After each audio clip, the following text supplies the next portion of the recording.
Momentum. Gaining with every release would create something incredible. The Infinity Saga. We used the stones to destroy the stones.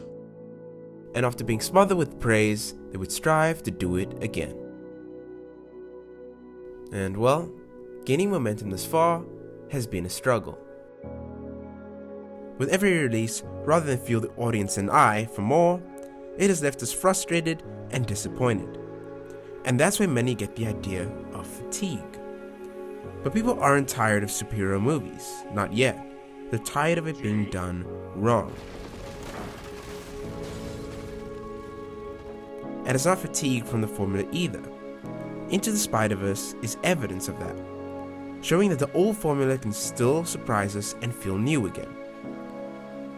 The fatigue is a symptom, not the cause. And it's not because they lack interesting characters, because they have that. Them appearing to lack individuality is due to them always having the time to make the same jokes, and also stems from the bigger cause. So what is the bigger cause? It's surface level storytelling.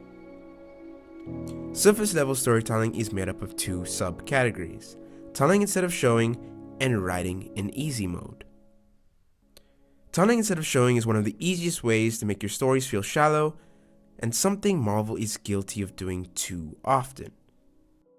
Something they even did in the previous saga, but I'll get into that a bit later. The best way to fix what's wrong in the present is to look to the past, where they wrote better, and where others wrote worse, and very well might be where we're headed. I'm talking about Ghost in the Shell levels of bad, where not only do characters say exactly what the story needs them to say, making them one-dimensional and emotionless, but important and personal information about the character's past is told rather than shown. Do any of the glitches mean something to you? No. My parents, the way they died. Did that happen? No. As I mentioned earlier, the previous saga also struggled with a lot of Ghost in the Shell's problems. In Guardians of the Galaxy Volume 2, when the Guardians meet the High Priestess for the first time, the Priestess unnaturally just tells the Guardians how they came about. Impeccable, both physically and mentally. We control the DNA of our progeny, germinating them in birthing pods. It gets worse when Ego takes him on an exposition spree later on, telling Peter and the rest his life story in a very contrived way. Oh, where I came from, exactly. And I continued building from moving there. from exposition to exposition.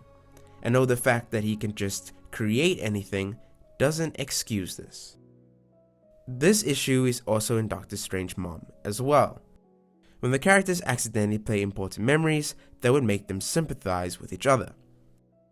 This is telling, poorly disguised as showing.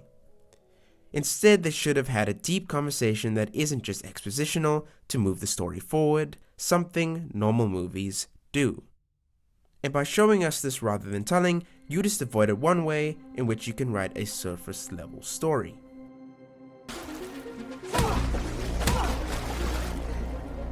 Another way in which you can write a surface level story is if you write it in easy mode. It was prevalent in Endgame with Tony, but allowed. Oh, but then there's that rat. And then there was Peter not being able to shut up. Wow, this happens a lot. When your inciting incident is a joke, the movie becomes one too. Even when you have a powerful, meaningful ending to your film. Because as most know, it's not about the destination, it's about the journey. This cube is secure. It can't be, Major. Lie detector. He must have hacked in that way. We should uplink to the machine, trace the code, get a lock on his location. Do it. I'll find you. Not yet. I'm not done. The machine is tracing its location. We got a fix.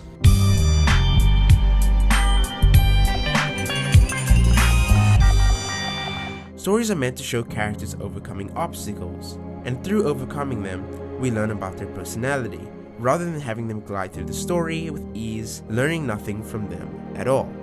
This was most prevalent in Thor: Love and Thunder, In Gore's opening scene, after finding out the truth about his god, he is handed away to kill him almost immediately. This is my vow. Oh gods, you will die.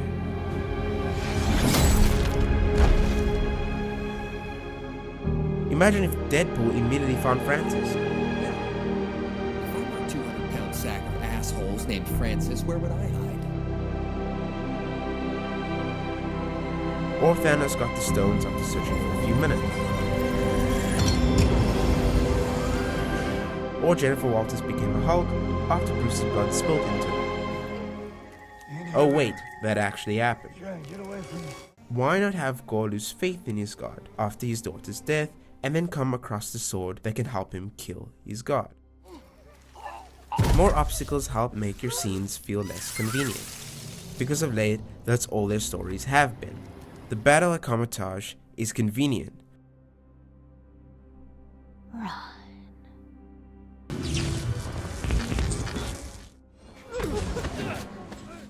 America Chavez's powers are convenient, with all it taking is a quick pep talk to get her to use her powers.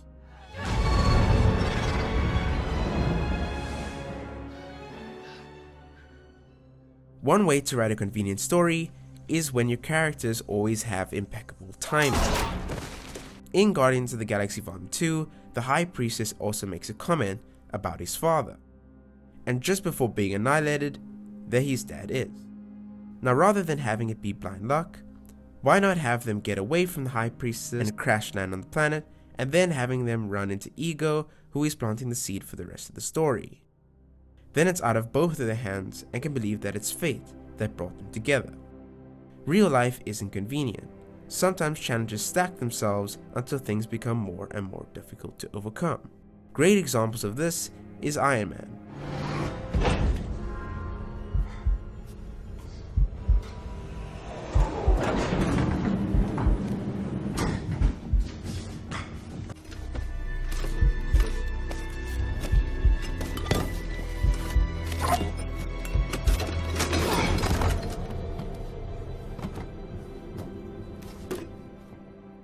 Stories are meant to suck you in. Good stories divide the audience. What a day, Dick.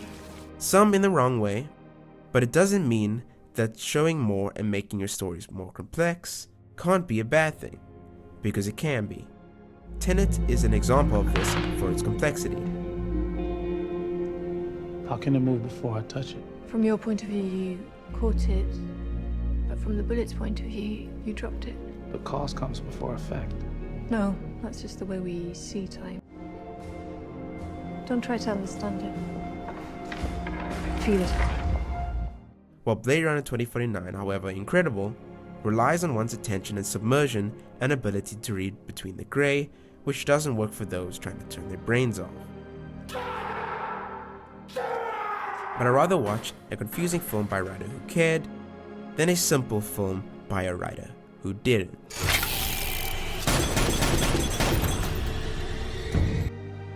Will they have a few good films and shows before the end of the saga?